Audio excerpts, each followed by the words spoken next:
So let's first take a look at the desktop. So you've got the normal standard desktop, got a nice conky clock on the desktop. The conky clock you can change. You can go desktop clock, and you can get it from your settings manager as well. And you can change it to a black clock or a blue clock. You know, the colors change. It depends on, I guess, what wallpaper you have. You can change the color of the clock. So you have a black wallpaper, you could put a white clock. You've got a white wallpaper, you could put a black clock. You know, you have a blue wallpaper, you put a red clock, whatever. So you can change the color of the clock or disable it completely. We've got the Conky Manager installed. Unlike previously, we had our own GUIs that managed it. I thought it was just easier and better, just because here you can import Conky packs and stuff. And a lot of guys might want to customize it a lot. You know, here you can just go into the script and customize it with them. Click of a button, the script's open. So you can change the colors, you can select which Conky. We've provided quite a nice selection here. The Conky itself has some details on there, including running processes and a little news feed that updates every couple of minutes. And so yeah, that's a nice little Conky clock on the desktop. And you can, you know, with Conky Manager, you can configure it as well. So you can like move it, you can like move it left, move it right, move it up, down, set the time, like when it should edit. Yeah, you can set location, size, transparency, time. There's lots of options here. So it's a nice little manager. So that's a Conky clock on the desktop. Got a couple of icons as well, some nice wallpaper. We've got the wallpaper changer that if you right click, you can choose select wallpaper. And then you can just select any wallpaper. Just click a wallpaper and it changes like a ribbon, you know, variety wallpaper changer. You can also choose random wallpaper, and if you click random wallpaper, it will just change to any random wallpaper, and then the clock will obviously update. Most of the wallpapers here are also sort of, a lot of them are generated by our, you know, we've got the image generator where we generate using AI, we generate images, lots and lots of these, not all of them, but quite a lot of these images in the wallpapers are generated by us, by the AI. So quite a few of them you will not find anywhere else on the internet because we generated them. So that's nice. So you get some unique wallpapers as well. The bottom panel is transparent, as you can see, but only when nothing is full screen. The moment you full screen something, the panel pops up. When you minimize, the panel's gone. When you maximize, the panel's there. Of course, being a LinDoz edition, a LinDoz distro that looks a lot like Windows, you've got the sort of very Windowsy looking menu, which is just a customized Cine menu. But it does, with the theming, it does look very Windowsy. There's some nice, easy options that you can use. You can uninstall apps straight from here, add to favorites, add to desktop, add to panel, just by right click. So you've got some nice options here. You can also customize it. You can go to configure, open the Cine menu there. You've got lots of options to really configure your menu, including changing it from list to grid icons, and then it displays it in grid. So it's a nice menu. Like I said, the bottom panel is transparent, but the moment you maximize, it appears there. We've done that with all the themes, by the way, all the themes on the system. Doesn't matter which theme you change to, the panel will be transparent with all of them, but the moment you maximize, the panel pops up. So it's one of the special effects. The other special effects, as you can see, is obviously wobbly windows and bouncy windows and stuff. And also you can see the shadows, the drop shadows behind the windows. It gives that 3D effect. And also when you drag stuff around, they tend to go transparent when you drag. When you let go, they're solid. When you drag again, they're transparent. So there's that as well. And this, remember, I'm in a virtual machine. So this is a very smooth experience, even in a virtual machine. We do have an issue with VirtualBox and Cinnamon, you know, the 3D acceleration, but Cinnamon has never liked VirtualBox. If you drag and drop, the wobbly window effect does not show in VirtualBox. I'm in VMware. It works in VMware. It works on real hardware, but not in VirtualBox. In VirtualBox, when you drag something, it will look like the window's transparent. Unless you disable the 3D acceleration in VirtualBox, then it works flawlessly. That's the only known issue, by the way. And we add a warning for that. Right. So the panel at the bottom of here has got a couple of favorites icons, and obviously on the other side we've got some system icons, standard like with most distros. With most looks. If we open up the settings manager over here, you'll see you've got the most of the standard Cinnamon stuff. However, we did add a desktop manager over there, and we've added the clock over there. We've added some background options over here, so you can actually configure the variety wallpaper settings here. You can like literally configure a lot of variety settings via the backgrounds option there. And also we added the wine, because wine is pre-installed, so we added a wine configurator. You open this up, it will open up wine tricks settings. We added shared folders over here, so you can easily share your folders. We made sure that everything is here for you to edit and go crazy with. We've also added some printer icons, so you can easily add printers and so forth. And then right at the bottom in administration, we probably added the most icons here. We added the AI interface over here, which links to the AI. We added an antivirus icon over here because we do have Clam antivirus installed. Since Wine is installed, people might be running Windows apps, and if they are, it's always a good idea to have a virus scanner. Can't go wrong with that. It's not very big, doesn't take a lot of space. Rather be safe than sorry. So the antivirus app is in there. We got time shift, backup and restore. I don't want to open it now because then it goes into the settings, but time shift is installed. So just like your Windows backup and restore, time shift works the same way. So easy to backup, restore. Driver manager, firewall managers installed. A grub boot manager is installed. The kernel manager is installed, so you can just upgrade and downgrade your kernels as you want straight from here. And then we got the setup manager over here, and this is a setup manager that you use when you first boot up, as you customize some stuff. The biggest one here is to remove the AI. The people that don't like AI, don't want the AI, and just want a plain distro with no AI, this is where they'll click. They just click there, remove AI, click the remove AI button, and it will remove all the AI out of the distro. Now, when you first boot up after install, this is the screen that you see. So they'll see this option there. And then if they want to later revisit it, they can in the setup menu over there. But if people don't like AI, they don't want AI, they can just remove it. It removes all the AI, everything, wipes AI off the system like it never existed. Makes it a plain LinDoz distro without AI. Software sources and user groups. So a nice all-rounded system settings panel that just, you can do virtually anything on here. The file manager over here is the Nemo file manager, I think 5.2.4. The actual Cinnamon, I think, is 5.2.7. So a lot of just everything standard. Mostly here you see the theming. The theming is very beautiful. Windows icon, Windows-like icons. Very sort of Windows Aero, Windows 7 look. And I want to discuss the theming a little bit now. If we go to Desktop Manager, you'll see we've got 4 main themes. We've got Classic, Luna, Aero, and Redstone. Just give me a second. So put the air conditioning on. It's a little hot here, Vietnam. Anyway, okay, so we got Classic, which is your old 3.1, 95, and Windows 98 look. So if I click on Classic, these change instantly, by the way. You click a theme, open up the Desktop Manager, click a theme, it changes instantly within a second or two. And it changes the GTK theme, it changes the window border, changes the mouse cursor, changes the icons, like everything. Even your cinnamon theme or cinnamon theme also changes as well. So everything changes. As you can see, we select the Classic, everything becomes classic. Okay, so even like, look at this, even like the tick boxes and everything's classic. It's got that classic look. The menu as well becomes very classic, even when you right click to select things. And classic was the sort of dull look with like a dull blue look as well. Everything's square and boxy and very dark. So that's classic. If you open up, there we see the bottom panel. It's like if you, oops, sorry, let's do this.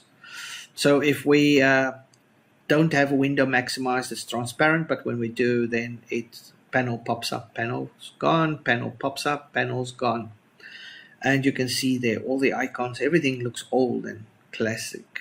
So that's classic. It's a pretty theme. If you like the classic look, then it's very nice.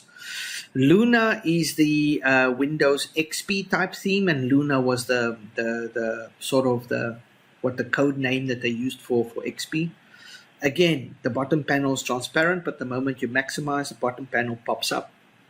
We have made some changes. We removed the whole green button thing here because we have our own icon. We removed that.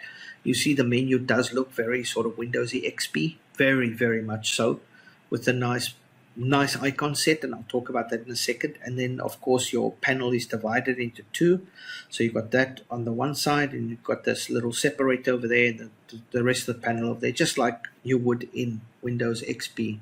So it's a nice looking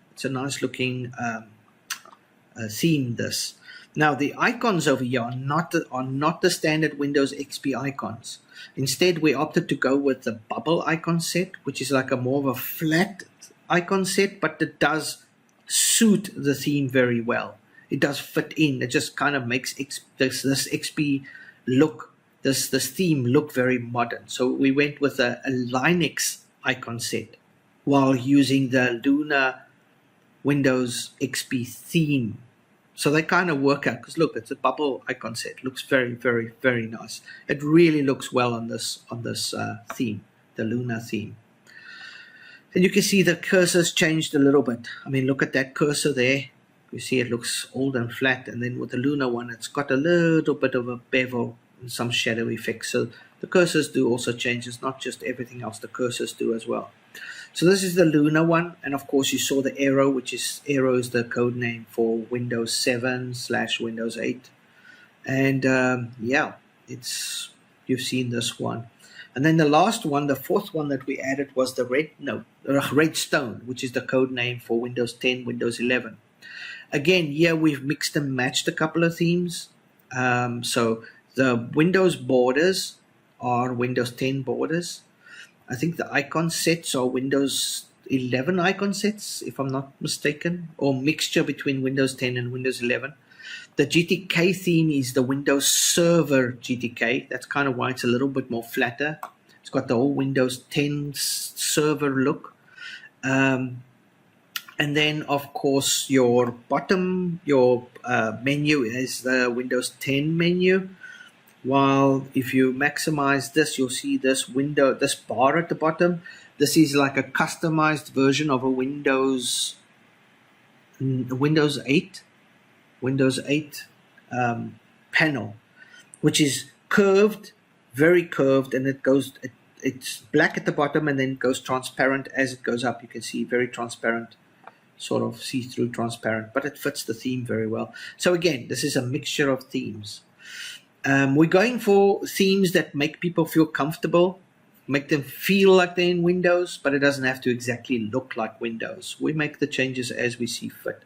But the themes are all pretty, all beautiful out of the box. Let's go back to the default theme. Okay, so as I was saying, we have lots of special effects, bouncy windows, shadows everywhere, transparent panels. There are a couple of others as well. Also some workspacing changing effects and desktop effects with blurring and so forth. So there's some really nice eye candy on here that really makes it feel like it's extremely modern. But if people don't like it, they can disable it. They go to Special Effects, click Special Effects, and just click Disable.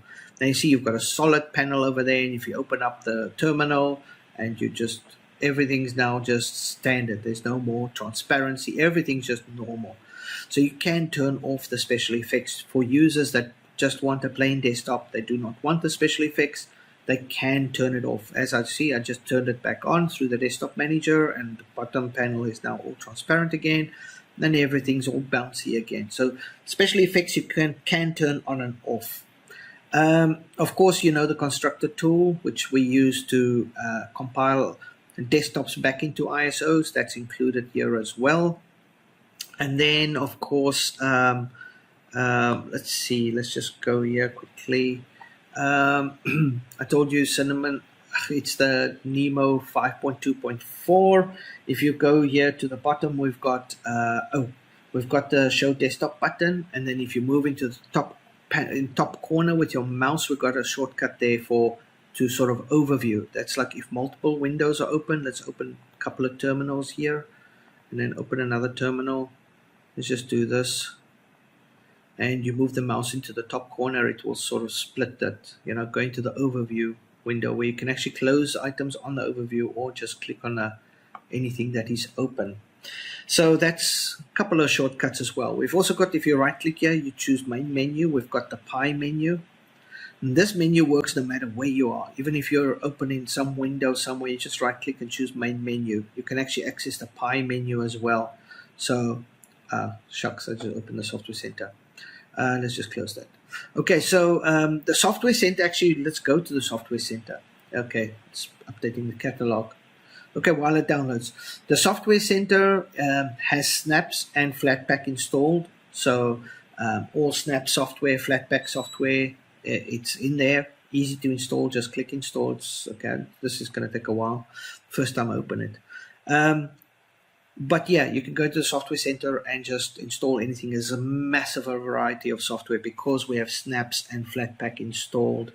The web browser that we chose here was Edge, and one of the reasons we chose, actually there's a couple of reasons we chose Edge. Number one, most people that use this distro will probably be coming from Linux, and they know Edge, and so it's easy for them to import their profiles and so forth.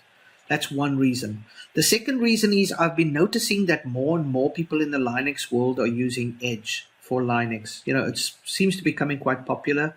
It's not extremely resource heavy. It's got a lot of features, and it uses Bing search engine instead of Google. A lot of people prefer Bing, and it's gaining traction. Like I've noticed, even people that do programming that are very anti-Microsoft.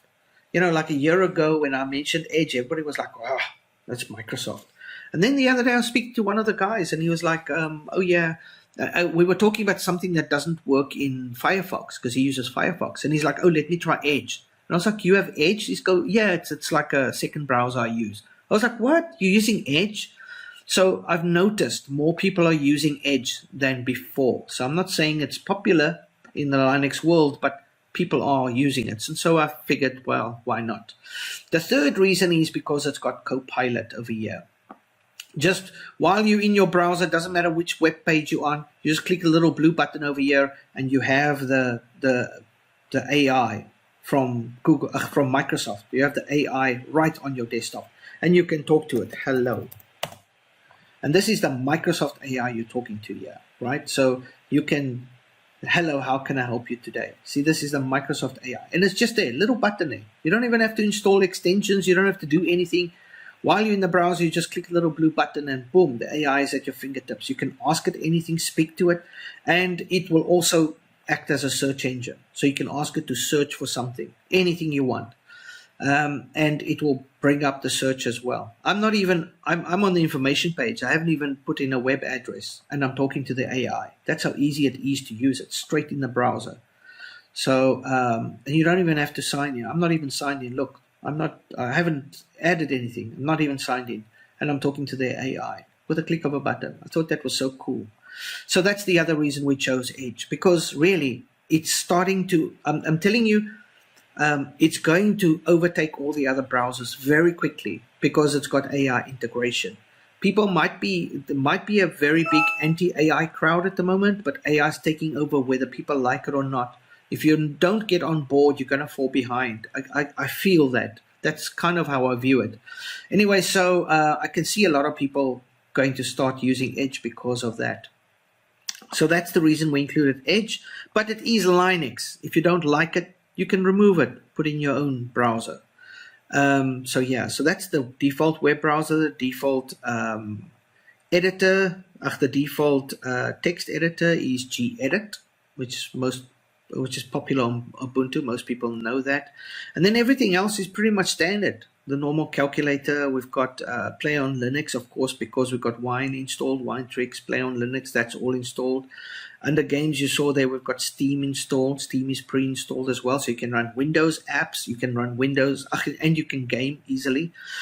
Under Office, we didn't install any Office suite, but we did put Google Docs, Google Sheets, and Microsoft 365 online. These are all online, by the way. So if you click on any of these links, it will open up in the web browser.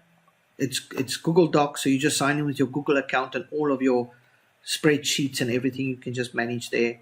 I think Google Docs these days and Microsoft 360, Google Docs these days also reads Microsoft files, so that shouldn't be an issue. So we didn't install any Office Suite. We left that for the user to do, but we didn't want to leave them empty-handed, and so we just linked the online Office Suites.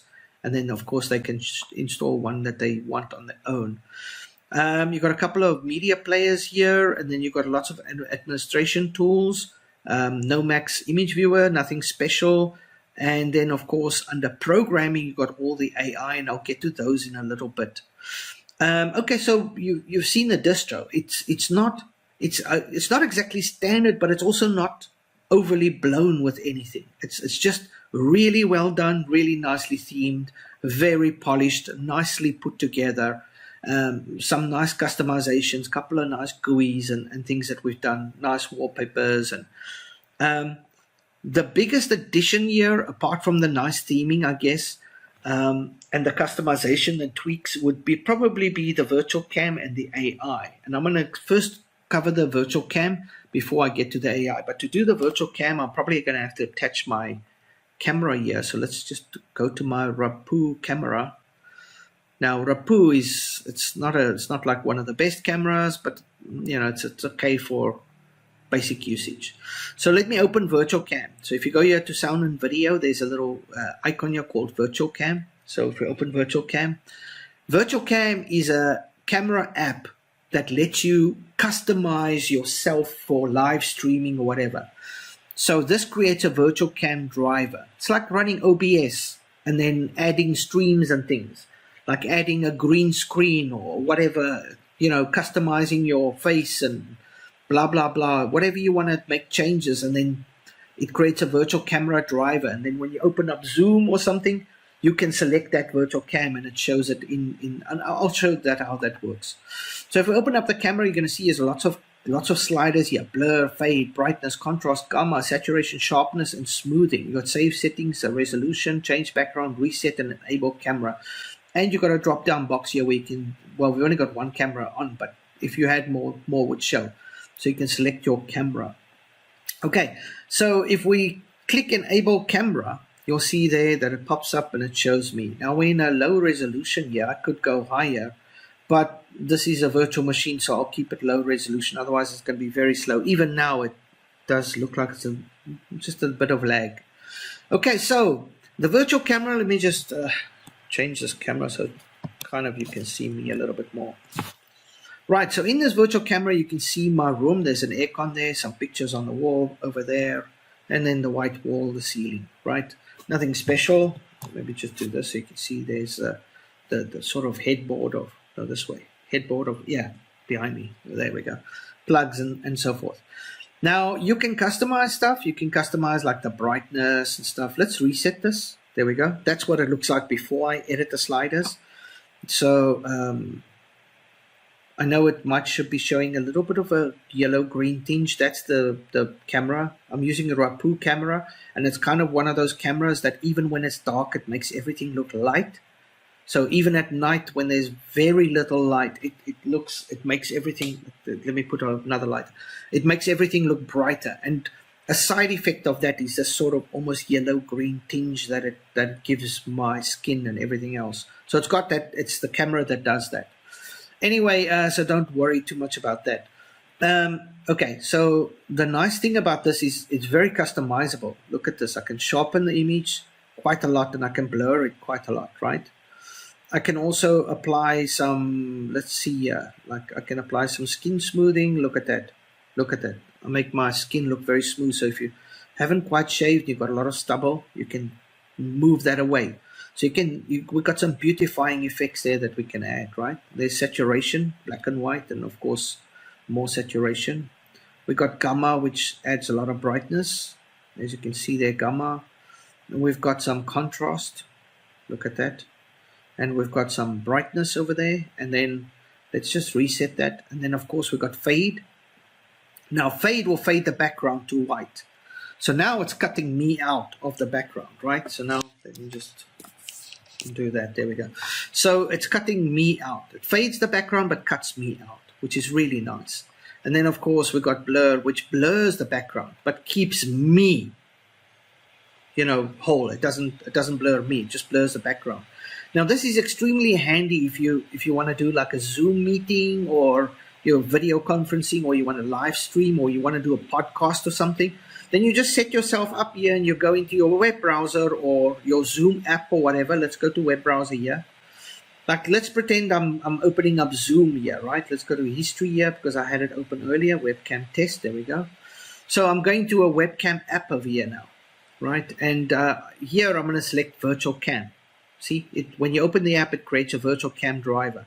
So let's select virtual cam and then test my camera. You're going to see now that whatever's shown here is going to show up here. And this is what I would look in like a Zoom room or a Skype or whatever, wherever I am, YouTube live streaming. This is what users will see. I've blurred my background, right? Of course, I'm in 640 by 480. I haven't, but I mean, I could set that higher. You can set it all the way up to 1080p here. But this is what users will see, right? I've blurred my background. I can reset it, and then of course it resets. So as you make changes here in the window preview, it changes live on what users will see. So that's actually pretty cool. Now, let's get back to the camera here. So basically, that's what this is. It's a virtual cam, right? Whatever you change here, people will see when you open up your Zoom, you just select virtual cam, boom. Right, so it's got some nice features here for like blurring out backgrounds and stuff. Now, I'm not sure that even exists in Linux, by the way. Maybe OBS can do it, but not easily. Not average user wouldn't know how to do that. Here, you just open the app and pull a couple of sliders and that's it. I mean, literally, look here, close it up. Let's go open it up here. Virtual cam, open here. Click enable camera, that's it. Move the slider, blur the background, that's it. I did this in like 5 seconds, 6 seconds. So that's how easy it is to now have this camera that you can do your online, like if you're an English tutor or you do podcasting or you do live streaming or you do video conferencing or whatever the case might be, your room is untidy, you don't want to show it to people or whatever, you can just blur it, maybe blur and fade a little bit, okay? So very easy. But we've taken it one further. Let's say, oh, by the way, whatever settings you set, you can save the settings. So if I put this like skin smoothing, let's put that a little bit up, let's put that over there, and everything else is okay, but I've just smoothed my skin a little bit. We save settings, so I click save settings. I can hear somebody buzzing in Discord. Okay, so let's go reopen up here and let's see if it's pulling up my saved settings now. There we go. So all my saved settings. So now when I enable camera, it just pulls all those saved settings. I don't have to go set the sliders each time. So that's nice. But anyway, as I said, we've taken it one further. If you want to blur the background, you can. If you want to add a background, you can. There we go. PNG, open, boom. Now we've got a fake beach background over there. Look at that. A fake beach background. So if now this is what people will see in the Zoom. They'll see this fake beach background while I'm talking.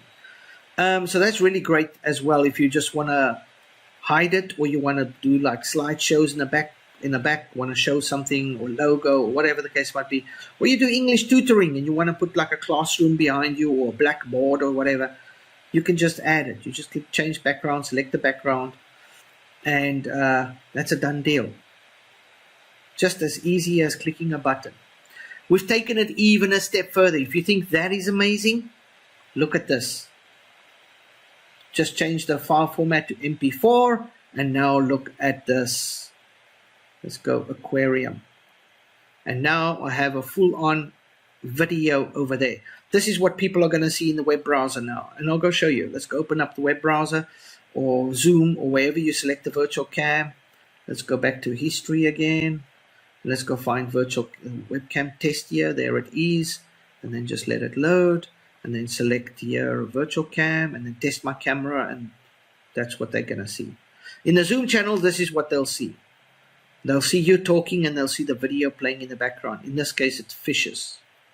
But you can make it any video. You can change it to, let's go, it's all I dumped it all in my pictures.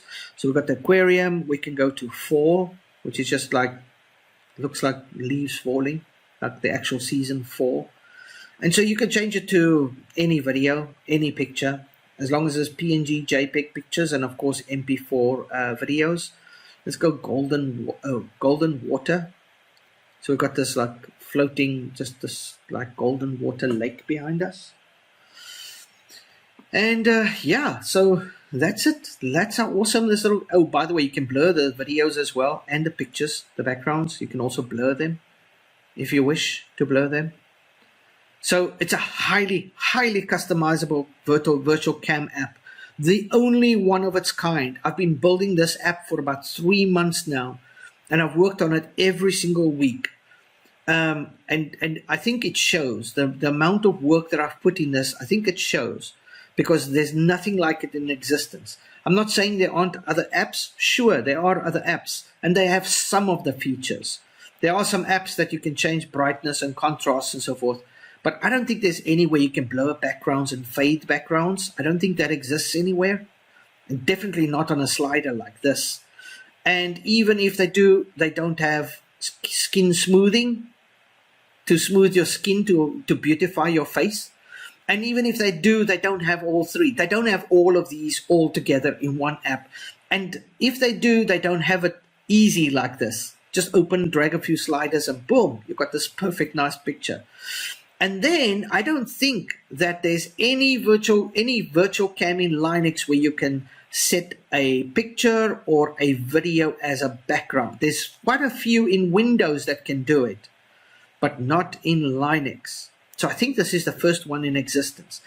I think in OBS you can do this, but not easily. I think it's quite a setup. It's advanced user stuff. It's not easy for a normal guy to just go set up OBS and add fake backgrounds and videos. Here, look there. I just clicked the button, selected a video, and it's done deal. Took me like 5 seconds. So easy. And another nice thing about this is that it's all seamless. Look at this. If I select, let's go to my pictures folder, and then I go down to MP4. If I want to change from one video to another, look, I'm going from that to 4. Watch how quickly this changes behind me. There's no transition or anything. Watch. Just instantly changes. So this is even a nice camera, like if you have one of those podcasts where you're talking about something and you're constantly having to change the background because, you know, like you're doing something about a news clip or information and you're talking about fall, and now you show fall, and then you're talking about, let's say you're talking about fall, but then you start talking about fish or whatever, and you can go straight from that to fish just like that. While you're talking, you can change the background. And so you could have one guy sitting at the table talking, another guy on the PC changing the backgrounds as it's appropriate according to the conversation. So you could have like a full-on broadcast of information behind you, even like a little newsroom. We're talking about this in Japan, and you're showing clips of it happening in Japan. You talk about something else, about airplanes, you switch to the air. You know, you can change the videos on the fly. So this is so handy. You're teaching English online, great. So a very, very awesome little app. This is a little gold mine. I tell you, loads of people are going to use this distro just because of this app, I think, especially a lot of the tutors and the guys that eventually stumble onto it because it's got these video capabilities. Very, very awesome. Anyway, so that's the little virtual cam app over there. So I had to show that because it's quite unique, and it might be nice if you mention in the review because it is quite unique. Now I want to move over to the last part, really, and that's the AI. But I'll be back in a second. Just hold on. I want to see what's going on in Discord. You can either access this window from this little GUI from the desktop, or from the panel over there, or from your menu under Electra Terminal option there, the icon. There's also a little robot here, but I'll get to that in a bit. Now, the AI comes in 3 modes. You have chat mode, advisor mode, and command mode. Now, before we begin, I would like to point out that chat mode and advisor mode has no access to your PC. You are completely safe to use chat mode and advisor mode. They are completely free. They have no access to your PC at all. Your data is safe. Both of these, they just have a tunnel connection where you're just talking to an AI on our server box. It has nothing to do with your PC. Okay, so both of these are completely free and they have zero access to your PC.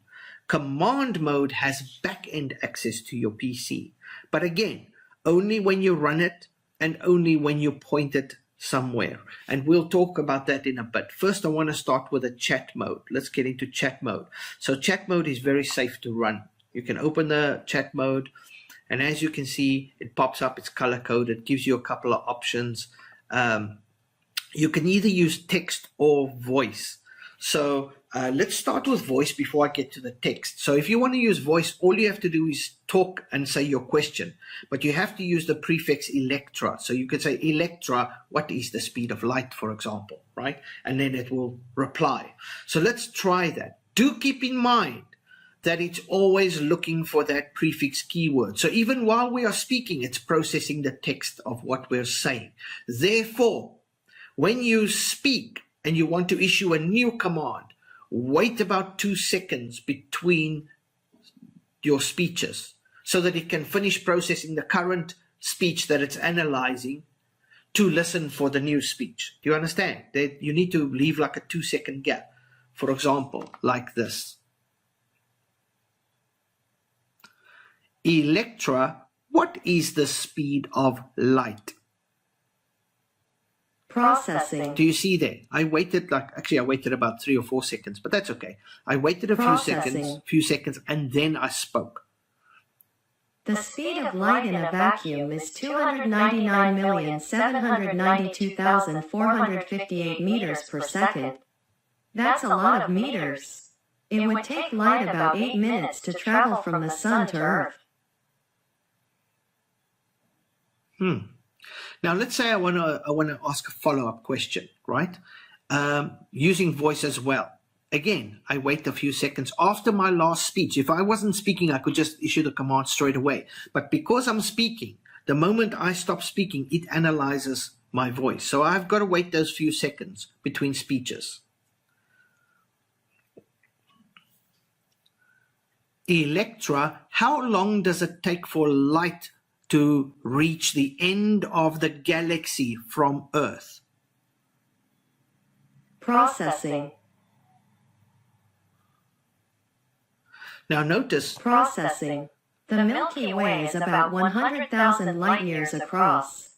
So, it would take light 100,000 years to travel from one side of the galaxy to the other. So, notice that it picked up incorrectly liked instead of light, but the AI recognized that and it corrected. So that's having a conversation with voice, right? You can talk up and down with voice, have a long conversation with the AI just using your voice. It fully supports voice commands. But let's switch to text now. I want to show you some of the features of the AI. So in text, I could say, I can carry on the conversation, by the way. I can keep going on. I can say, what about in a medium like water? Does the speed change in water? So now I'm asking, what about a medium, in a medium like water, does the speed change in water? And let's see what it says. Because I want to show you something. Now notice, when I use voice commands, look how short the replies are. But when I use a text command or a text request, look how long the replies are. Now this is intentional, by the way. This is intentional. In the beginning, we used to let it run free with responses, you know, long, lengthy responses. But trust me, after spending like half a day or a day with the AI just talking with voice, it becomes very tiresome with it giving you a 2-minute reply, and all you want to do is like, please finish with this reply so I can get to the next question, you know, because your eyes read faster than you hear. So half the time I'm listening and reading, but I'm finished reading and it's still talking. No. It gets very annoying. So what we did was we scaled down the response on voices. So when using voice, so when you use a voice request, it will give you the correct info, but it won't expand on the answer. It will just be straight to the point, give you the info, and that's it, and then allow you to speak for the next command or the next request, right? So voice replies or voice responses from the server are always much shorter but more to the point, as you can see. So they're usually 1 or 2 lines, maybe 3 or 4 if must be, where text responses will give you lots of information. So again, if you're looking for a lot of information that you want to read, or as much as information as possible, use text rather than voice. Other than that, voice works perfectly fine, especially if you have a clear voice that's easy to understand. Sometimes people might not have clear voices that are easy to understand, in which case just use text. Right, so you can have a long conversation. It gives lots of details. The AI is also capable of writing code, and I want to actually open up my text editor here. Where's text editor? There we go. Because I want to show you a feature, and we're going to need the text editor for this feature. So let's just, minimize that. Okay, the AI can write poems, can write jokes, can write code, it can reason, it's very intelligent. It can debate. It's very human-like when you want it to be. So it has a personality as well. So you can debate for hours on anything, all topics, pretty much anything. It's very up to date with its knowledge of anything in the world. So it, unlike, for example, ChatGPT is cut off in 2021. You ask anything happening in the world, past 2021, it can't reply to you, especially like for coding. I don't think it's even aware that GTK4 exists. I think it still thinks GTK3 is the GTK, the newest GTK, where, Electra, for example, which is up to date with 2023 data, knows about GTK4, knows the changes in the code. So you want to make something like plugins or GUIs or whatever that updated with GTK4 code, it's well aware of that.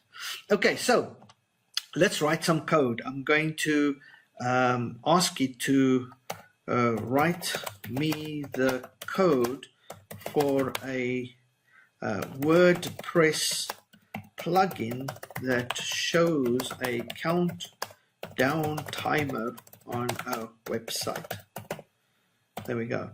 It can write code in various languages. It will usually associate the language that's the best to use. For example, if it's writing for Linux, it'll probably default to Python.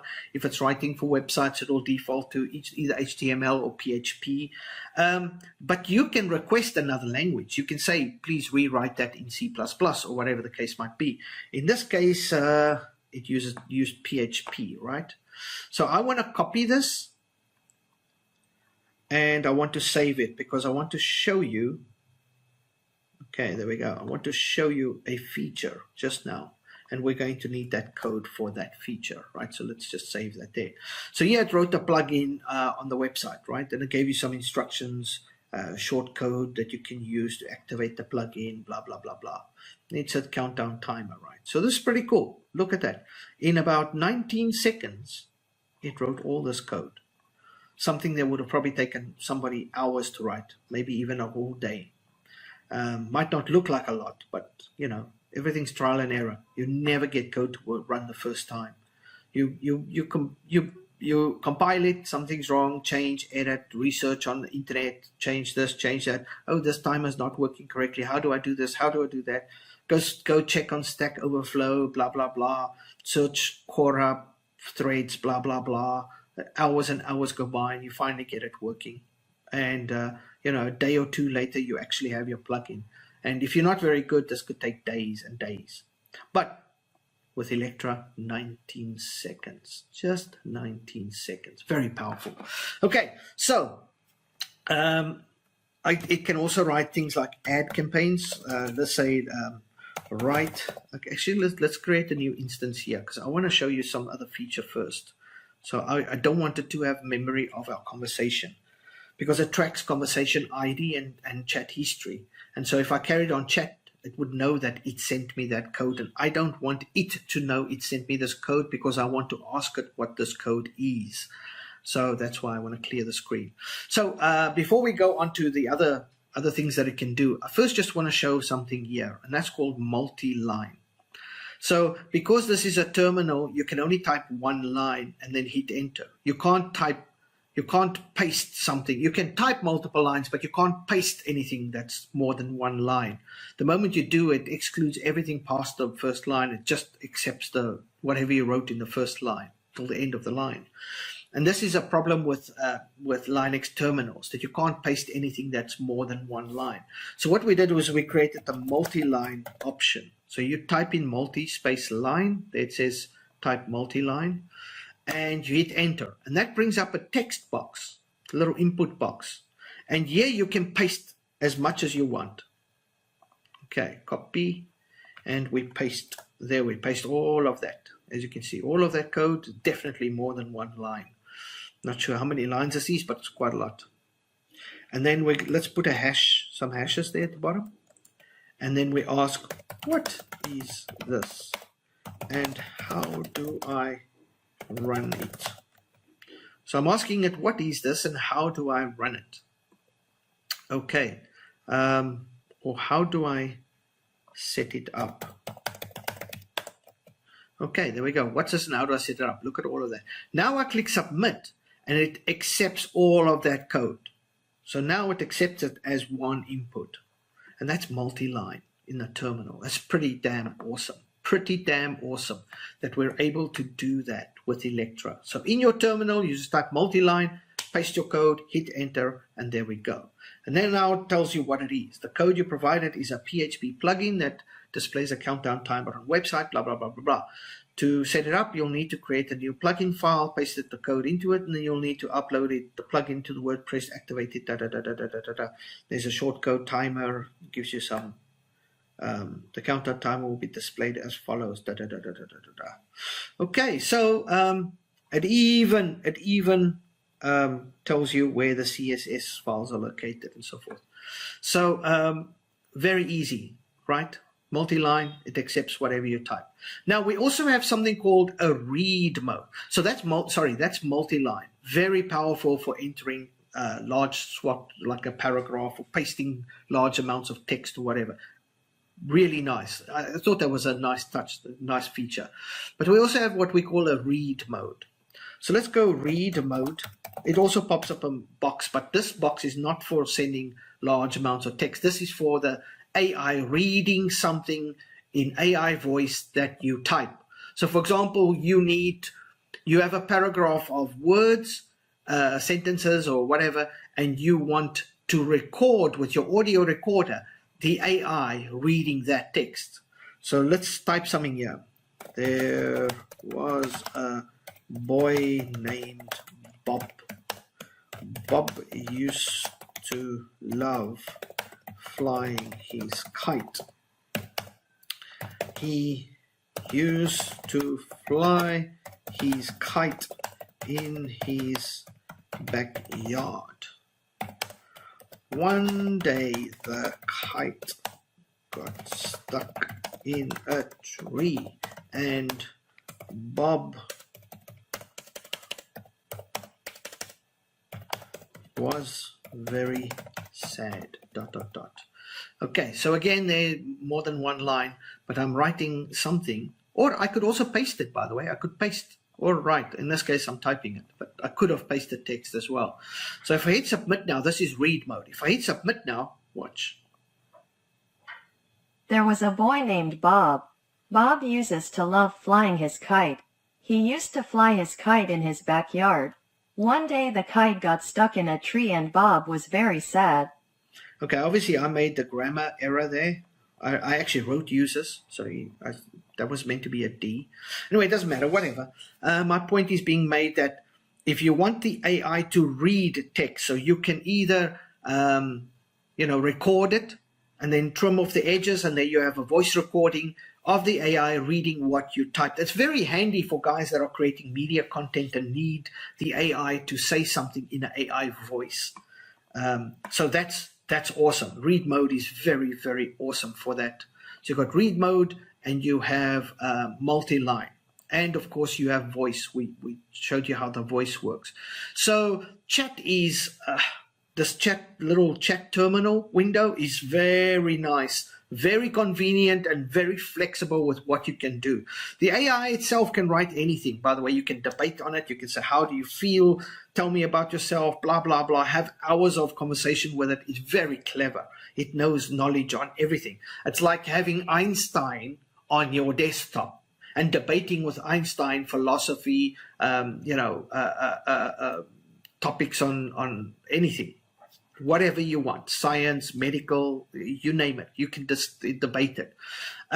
So it can write also. It's very great at writing short stories, books, content writing, ad campaigns, you name it, whatever you want to write. Let's take an example. Write an ad campaign for Twitter using Twitter format on no smoking in the elevators. Okay, so I said write an ad campaign for Twitter using Twitter format on no smoking in the elevators. Enter, and let's wait and see. Now, again, this will probably take about 10 to 20 seconds. Sometimes when you ask it something simple, it replies within like 3 seconds. Okay, then 9 seconds. Headline, smoking in elevators is a fire hazard. Please do not or don't do it. Body, smoking in elevators is dangerous and inconsiderate. It can cause fires and it exposes other people to secondhand smoke. Please don't smoke in elevators. It is the law and it's the right thing to do. Call to action. If you see someone and blah, blah, blah, blah, blah, blah, thank you for your help. Hashtags no smoking, hashtag elevator safety, hashtag fire hazard, hashtag secondhand smoke. So this is something that's kind of like a little Twitter tweet. Exactly what I asked it for. So it's very powerful in helping you to write your content as well. Electro is very, very, very powerful in all categories. But this is chat mode, right? So voice, text, multi-line, read mode, and the capabilities. It can code, it can write poems, it can write songs, it can write stories, it can debate. It's really, really powerful in all aspects. But that's chat mode. Now let's move on to the second one, advisor mode. Now, chat mode is a general use kind of AI. Advisor, now they all Electra. All three of these are Electra. It's just that we've now given Electra role capabilities and personality capabilities, which means we can assign it roles and tasks. We can say to it, we want you to be an advisor and only an advisor. We do not want you to chit-chat. We do not want you to do this or that or this or that. We want you to specifically concentrate on this and this and this and help the end user do this and this and this. We can assign pre-programmed roles. And that is what advisor mode is. It's an advisory role that the AI plays, and it does it very, very well. Even if you try and ask it other questions, it will steer the conversation back to assisting you in Linux. Now, remember I said the little robot icon over here? This is the advisor mode, like a quick shortcut to advisor mode. If you just click that, it will open directly advisor mode without you having to open here and click on it. You can just go to the robot and launch it from there. Now, keep in mind, I'm running on LinDoz here, and at the time of making, we're going to be porting these modes to the other distros. So in Shift and Max, it might be on a different location, but there should be an icon on the panel as well that opens advisor mode. I'll try and use the same robot icon, but it might be a different icon. But it will be in the panel somewhere. Right, so you can quick launch advisor mode. Simply just click there, boom, done, open. And now I want to show you what advisor mode is about. Now, it's different to chat. Chat is conversational flowing. You ask a question, it replies. You ask a question, it replies. It asks a question, you reply, and so the conversation flows in almost like a human-like natural language conversational kind of environment. But this is advisor. It doesn't really make chit-chat conversations. It just advises you, and it's very good at it. Think of it as that IT technician that you know that knows everything about computers, but on Einstein level, and he's on your desktop, and you can ask him anything. That's what advisor is. For example, I can ask how to add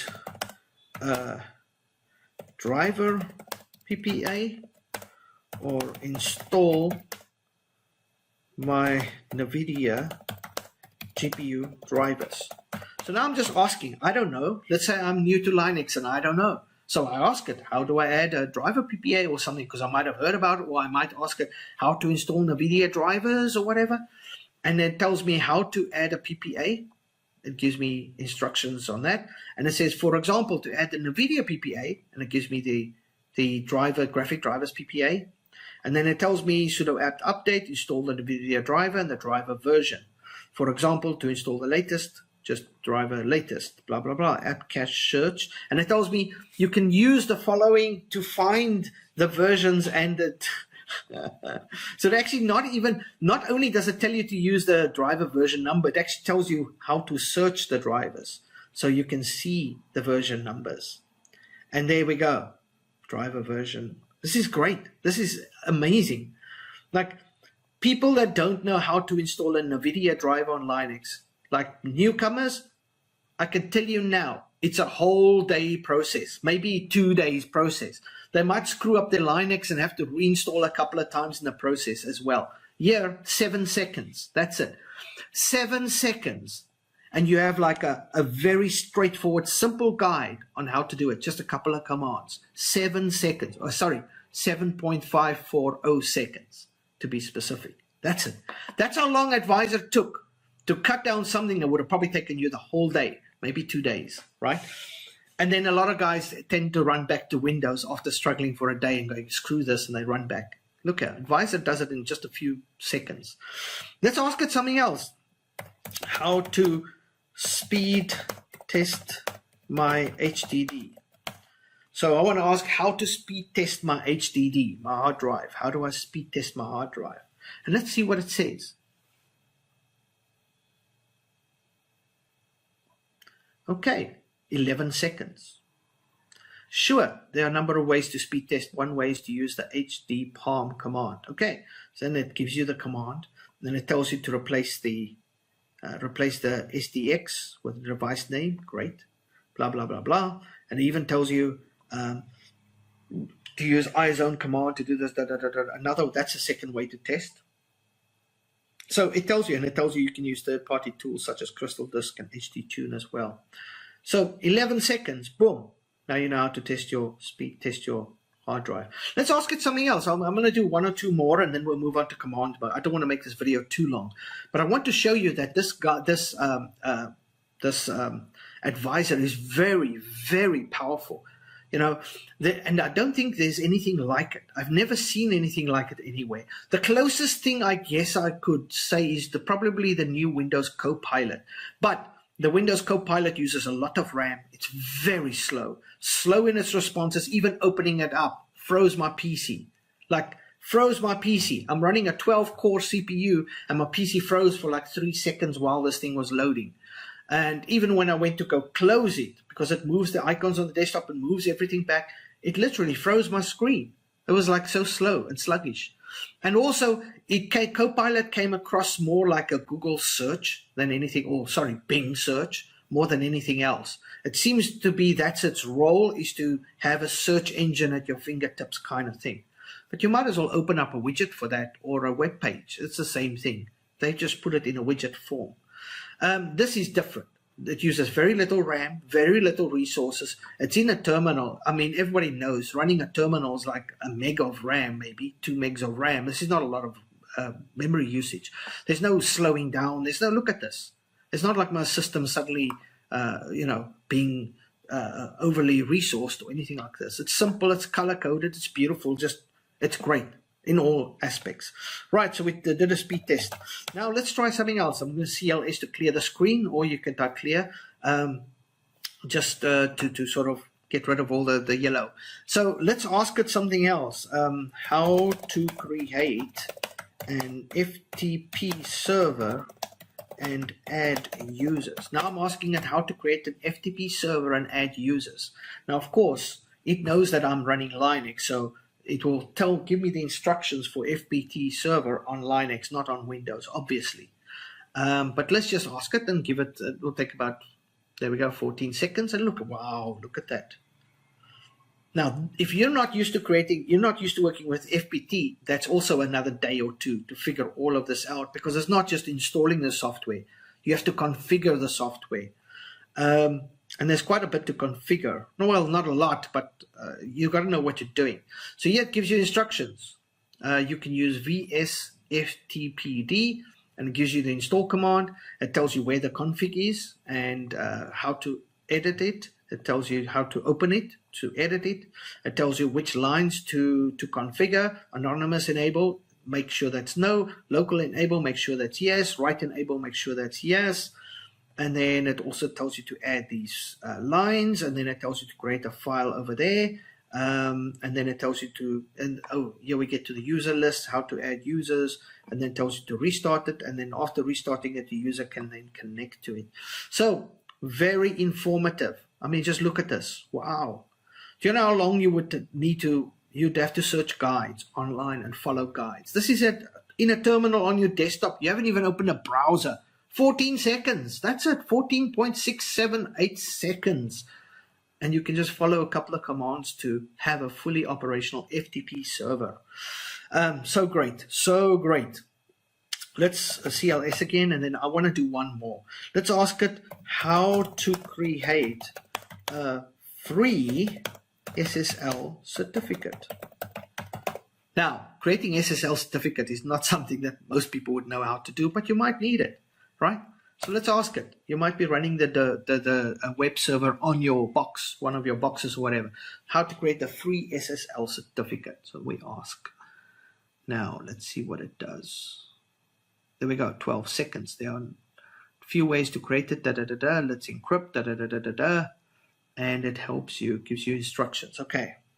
How to install and activate a free SSL certificate. Because it gave me the instructions on how to get it or how to create it. But I want to know how to install it. So I'll ask a follow-up question. And let's see what it does.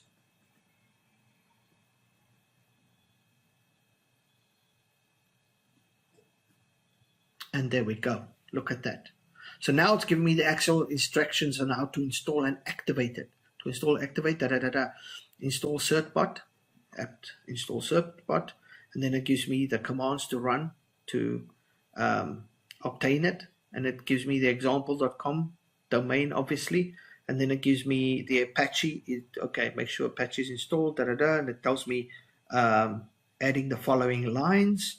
Look at this. Wow, I'm very impressed. I didn't know what it was actually. I didn't know what the output was going to be exactly, but pretty cool, right? Pretty cool.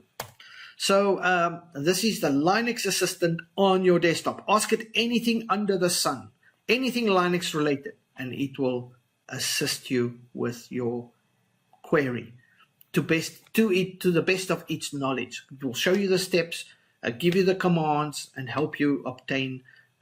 You can even ask it something like, how do I scan my boot system boot logs to find errors? For example, how do I scan my system boot logs to find errors? You might be having errors with startup or warning messages or something, and you aren't sure where to find it, how to find it, what to look for. You may not know, so you can ask it. And of course, we can rephrase that as well. So now we asked it. It says to scan your system boot logs to find errors, you can use the following command. There we go. This command will show you the output of your system journal, including all messages that are logged. For blah blah. For example, to search errors related to the network, you would use network. The command will show you the messages that contain the word network. You can also use the less command to view the output. So look at that, and I could expand on that and ask if there's additional parameters that I could use over here as well, and it will reply. So very, very, very powerful, because this will take you. How long would you search on the internet to find that answer, right? Geez, a long time. These days, with all the misinformation, a long time. 18 seconds, just 18,201 seconds.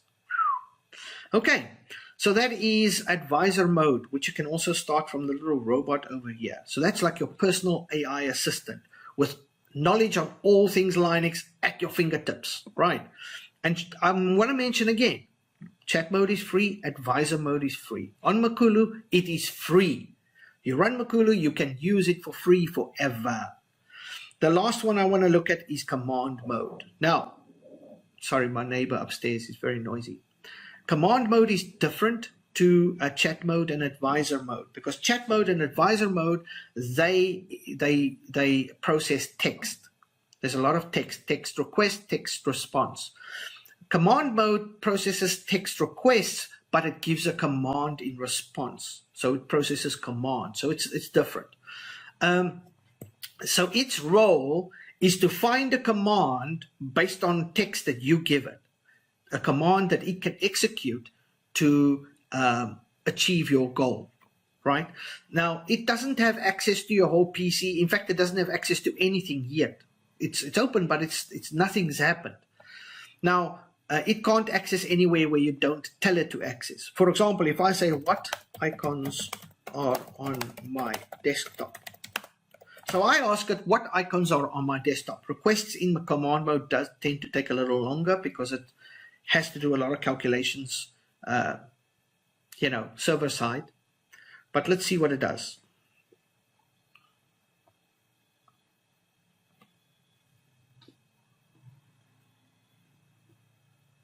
Okay, so it runs a command ls desktop. And by the way, they do tend to take 15 to 20 seconds, most of these commands. So it says running ls desktop, and it says output boot repair, desktop manager, Electra terminal. Boot repair, desktop manager, Electra terminal. So if I was just using this in the terminal, I didn't know, I couldn't see the desktop, and I ran and I asked it, it would tell me what's on the desktop. Okay. So as you see, whatever instructions you give it, it will run a command based on those instructions. Also, it has an exit code, so the AI exits off your system and you get it all done. So basically, it has no access to my desktop now because it has exited. The code, the script is done. Exit has, the connection has been terminated. But it did have access to my desktop. When it ran that command, for that split second, it had access to my desktop, which means if there was any sensitive information like credit card info in a file on my desktop, then it would have seen that because I pointed it to my desktop. But it's where I pointed it. It didn't go there by itself. So I want you guys to understand that. Command mode is perfectly safe to use as long as you are careful. You don't put credit card info in your My Documents folder and then send the AI there. I mean, that's common sense, right? So yeah, it won't go crazy and just start running all kinds of commands on your system. It will do what you ask it to. Now, let's clear screen again. I want to clear screen because I want to... Okay. Let's ask it to run a speed test on my hard drive. For example, I'll run a couple of commands so you can see some of its capabilities. So I say speed... test my HDD speed. So now I'm instructing it to test the speed of my hard drive, right? Now, and on advisor mode, it will tell me how to do it. It will give me the commands how to do it, but it won't do it. Command mode, it will do it. And notice something here, that when it does a speed test here, when it runs a command, it came back with an error, permission denied, and then retrying with sudo. Now, the reason for this is where we did a clever little trick, because when we first made the command mode, we let the AI decide what needs sudo and what doesn't need sudo. And it worked great with core commands. The problem we had was with third-party apps. You know, you make an app and you make it so that it must require sudo to run. But it's a new app, it's unknown, it's not popular. The AI certainly doesn't know the app. It tries to run it, and the app won't run. You understand? Because it needs sudo. Or vice versa. You can't run it in sudo, but the app thinks it does, or whatever the case might be. So an easy workaround for that was to actually have the AI, unless it's absolutely sure it needs sudo, and sometimes it does know that, unless it's absolutely sure, it will run the command as normal command. And of course, if it needs sudo, it will fail and it will say permission denied. And if it detects that it failed because it needs sudo, it will retry with sudo. So it's quite common that you will see this. It's quite common that you will see this. It's not an error. Don't worry about that. It's the way that we coded it, that it runs commands, and if it fails, retry with sudo. It's just the way that we programmed it. And I could actually remove it so it doesn't say this, but I like seeing the information on the screen, and that's why I left it there. Okay, so it ran the command, and then it saw it needed to run it with sudo, so it ran it with sudo, and there we go. There is the output of my hard drive speed. Okay, so very easy. You give it instructions. I said test my HDD speed, and it ran the command. Okay, let's try something else. Okay, just clear screen, open the file manager, and I want to show you there's nothing in my documents folder. Okay, by the way, we can exit out of this. We don't have to save this. Close without saving. We don't need that code anymore. So as you can see, there's nothing in my documents folder. Now I'm going to give it some instructions, right? Let's see here.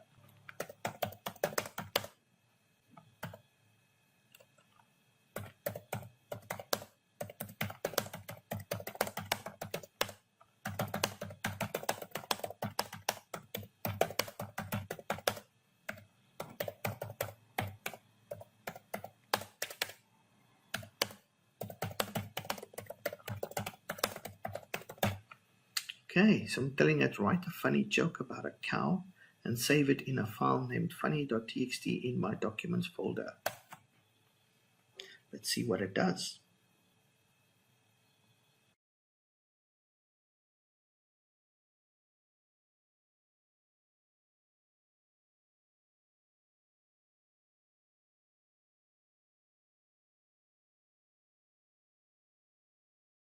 Okay, so there it says running command cat eof documents funny.txt.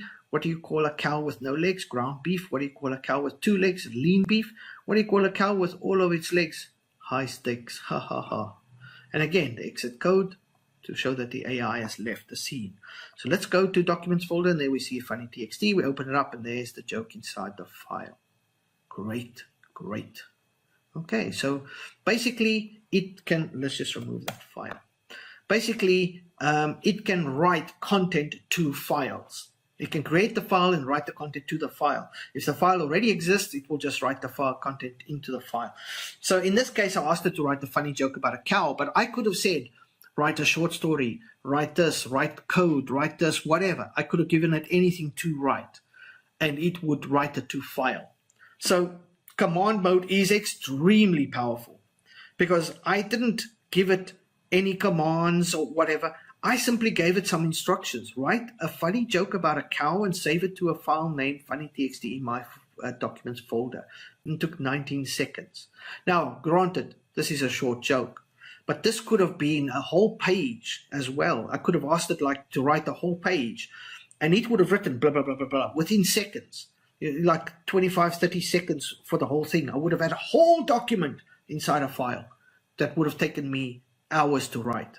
So again, very, very powerful, especially for people that don't know Linux commands or don't care to know Linux commands or don't, maybe just feel a little lazy, don't want to type Linux commands, or people new to Linux that don't know Linux commands coming from Windows. You can simply just write instructions and it will do the commands. Now, it has lots of capabilities, by the way. It can even look for like, let's see here, CLS again. Is Firefox installable? So now I'm asking it to check if I can install Firefox on my system, right? Is Firefox installable? Somebody in Discord is now messaging. Let's see what it says here. That's what that ping you hear in the background. That's Discord. I'll just ignore it for now. So I'm asking, is Firefox installable? Let's see what happens. It's now searching. Oh, it detects that we have snaps installed, and it checks snaps and it says, yep, there's Firefox, the version. and it gives me some additional plugins for Firefox available, download accelerator, So it actually shows me the version of Firefox that's installable. I could install Firefox. I could say install Firefox. I could say remove Firefox, whatever as well. It will install, uninstall. So whatever you type, it will initiate a command to reach that, to give you a result. Very powerful stuff, this. Very powerful. So, and it's not just for that. I can say change my wallpaper. Something as simple as change my wallpaper. Watch this.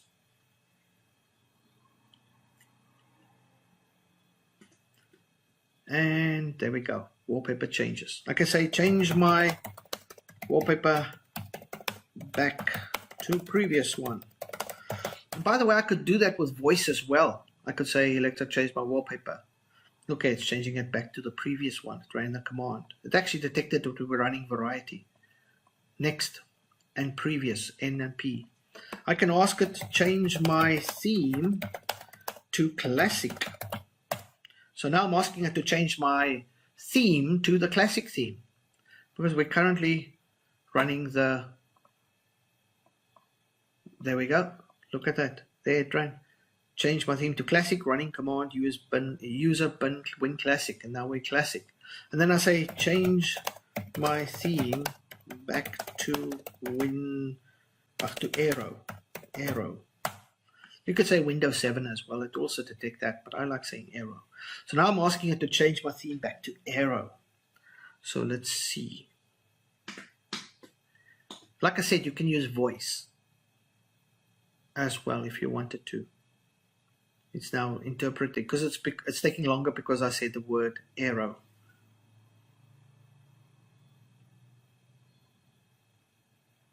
That's not correct. Let me use change my theme to Win 7. Let's do that. I think it will recognize that. Yes, there we go. So change to Windows, but arrow should work. I'll have to check that. Anyway, I suppose not everything can run 100% of the time, all the time. But keep in mind, command mode has only been around for about a week. We've only just brought this out. It's still in its infancy, and we're upgrading this on a daily basis. We are expanding features. I can tell you, in the next few weeks, command mode is going to look very different. And in a couple of months, it's going to probably run your whole PC. For now, it's very, very powerful, very capable. It can do amazing things simply off some instructions. Change my theme to Windows 7, done. Change my theme to Classic, done. Change my wallpaper, done. Do this, do that. Open File Manager. Test my hard drive speed. Install this, remove that. You don't have to type the command, just the instructions. Very, very, very powerful. And I don't think this exists anywhere else. I know there's a RevChat script that's similar, but that works off ChatGTP, which means it costs tokens, which means every time you give a command or ask it to do something, that it costs money. You run that for a couple of days and you're going to have like a $20 bill, $30 bill, $50 bill. Not here, because this runs straight off Electra. There's no costs involved other than the box and the maintenance. So just to recap these, chat mode, advisor mode, command mode. Chat mode and advisor mode are completely free on all of our builds. I'll port it to Shifted Max soon. It is coming out with LinDoz, and it's completely free to use. No costs involved to the user. Command mode is going to be in the Pro or the Patreon membership. Once you have this, it's also free to use. There's no additional costs other than upgrading to Pro or joining Patreon. Other than that, once you have it, completely free to use. You can run as many commands as you want. There's no token cost. So again, we're bringing you all these crazy cool things that would cost you an arm and a leg anywhere else in the world to run. Never mind that they don't have the features that we've coded. So you have a personal Linux assistant on your desktop with genius level knowledge. You have a chat mode that has multi-line read mode, very capable of writing codes, jokes, anything. It can do anything. It's amazing.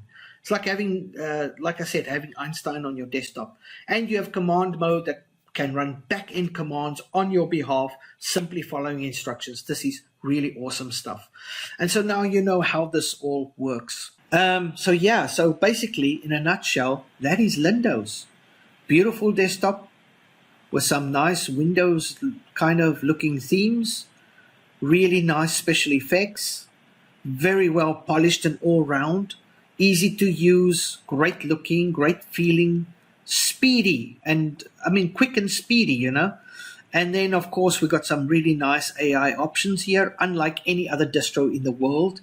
I mean, I'm starting to see some people focus a little bit more on AIs, but they do not have an advisor. They do not have this brilliant IT technician on their desktop that they can ask anything under the sun. I mean, you can ask it anything, specifically Linux. You don't have to say Linux. You just ask it. It will guide you. Anything you want to know, right on your desktop. Of course, over here under programming, we also have ChatGPT, Bing GPT, Bart GPT. So those three are there. Native clients, you can log into ChatGPT, log into Bing, or log into Bart and use them as you wish. We also have image generators. So if you open up the image generator, just give it a second, should pop up now. There we go. Yeah, you can ask it to generate an image of anything. So we say a cool, funky looking cat. So we're going to generate a cool, funky looking cat. You can select any model you want here. So we selected Absolute Reality. So that's okay. It's not a bad model, but there are many models to choose from. Loads and loads of models. Style, maybe we'll just leave it none and just click Generate Image. This now generates with the AI, right? So it generates an AI image, and it will take a few seconds, maybe 10, 15 seconds, depending on how busy the server is and how many people are using it. There we go. There's a cool, funky looking cat. And if you click on it, you'll see it's actually quite large. The image 3072 by 2048. So it's like a wallpaper sized cat. It's not just a little image, small image or whatever. And you can generate anything under the sun. You can also put styles here. So you can say a cat, and you can put it a cartoon style, and let's generate an image using cartoon style. You've got some nice AI things like even image generators, like there's a cartoon. Obviously now it's made the whole thing into a cartoon thing. And then, so that's the image generator, by the way. You've got the really, really gold mine virtual cam. That's gold right there. That's gold. And as well, the AI. Very, very awesome. And of course, your Linux assistant. By the way, you can still, even if the people don't like the Windows themes, they like the distro, but they don't like the Windows themes, you can go to advanced themes. You can install your own themes. The advanced theme manager, which is the normal theme manager for Cinnamon, is here. So you can go and install your own themes. Change the themes. That doesn't have to be LinDoz. You can change it to anything else that you want. Download a theme and put it in your themes folder and go change it. Anyway, so that's it. That's pretty much LinDoz in a nutshell. I know I kind of just went over a lot of things. I didn't really go into the nitty gritty. There's lots of hardware support. We added lots and lots of firmware. We're running on kernel 6.05. That might change, but at this point in time, that's the kernel we're running. But I think this is a really nice, well-rounded distro. And I hope this gives you an insight into LinDoz. Anyway, thanks for watching.